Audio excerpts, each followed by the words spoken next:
Hong Kong চায়নায় বাংলাদেশের অনুশীলনে দেখা গেল গোলকিপার মেহেদী হাসান শ্রাবণের উপর আলাদা গুরুত্ব দিচ্ছেন গোলকিপিং কোচ। হোম ম্যাচে খুব ভালো সময় কাটাতে পারেননি মেইন কিপার মিতুল মার্মা। ভিনদেশে প্রয়োজন পড়লে যেন শ্রাবণ এগিয়ে আসতে পারে সেই ব্যবস্থাই করছে ম্যানেজমেন্ট। অনুশীলনে পুরো দলের চেহারায় খুব বেশি চাঙ্গা ভাব অবশ্য লক্ষ্য করা যায়নি। এর পেছনে সম্ভাব্য কারণ দুটা।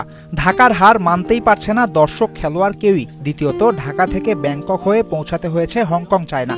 ফুটবলারদের মধ্যে ক্লান্তি আছে, তার উপর সীমিত সুযোগ সুবিধা দিয়ে বাংলাদেশকে মনস্তাত্ত্বিকভাবে চাপে ফেলতে চাইছে প্রতিপক্ষ।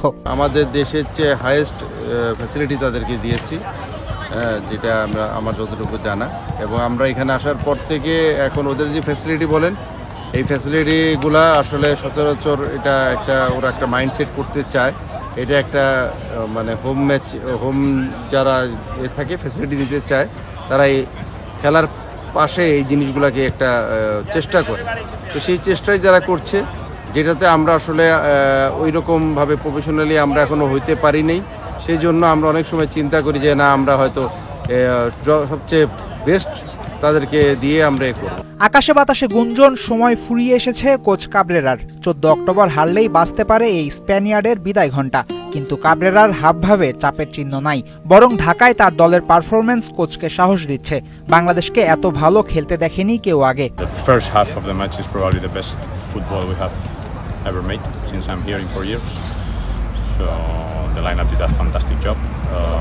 We made a mistake in the last minute of the first half. That's the only thing we can actually tell to that lineup. The rest of the group was the rest of the first half was fantastic.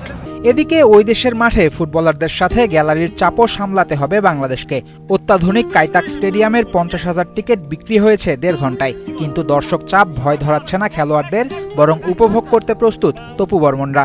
তাদের টিকিটগুলো আপনার 1.5 ঘন্টা 2 ঘন্টার মধ্যে sold out হয়ে গিয়েছে। তো এটা আসলে আমাদের জন্য একটা আমি মনে করি যে ভালো ব্যাপার, বিকজ আপনি যখন দর্শকের মাঝে খেলবেন সেই জায়গায় কিন্তু আমাদের বাঙালি ভাইরাও থাকবে, সেটাও আমি জানি। তো অবভিয়াসলি এটা আমাদের টিমের জন্য একটা বাড়তি, আমি মনে করি যে একটা মানে আপনার ভালো ব্যাপার। এশিয়ান কাপ বাছাইয়ে খুব খারাপ খেলেনি বাংলাদেশ ফুটবল দল, কিন্তু রেজাল্ট পক্ষে আসেনি। তাই একেবারে খাদের কিনারায় এসে ঠেকেছে জামাল ভুঁইয়ার দল। এখনো খাতা কলমে বাংলাদেশের মূল পর্বে যাওয়ার সম্ভাবনা টিকে আছে। সেটা সত্য করতে 14 অক্টোবর অবশ্যই জিততে হবে। প্রায় অসম্ভব সেই কাজ বাংলাদেশ করতে পারলে নিজেদের ফুটবল ইতিহাসের অন্যতম সেরা ঘটনা হবে। ফয়সাল হাবিব, 71।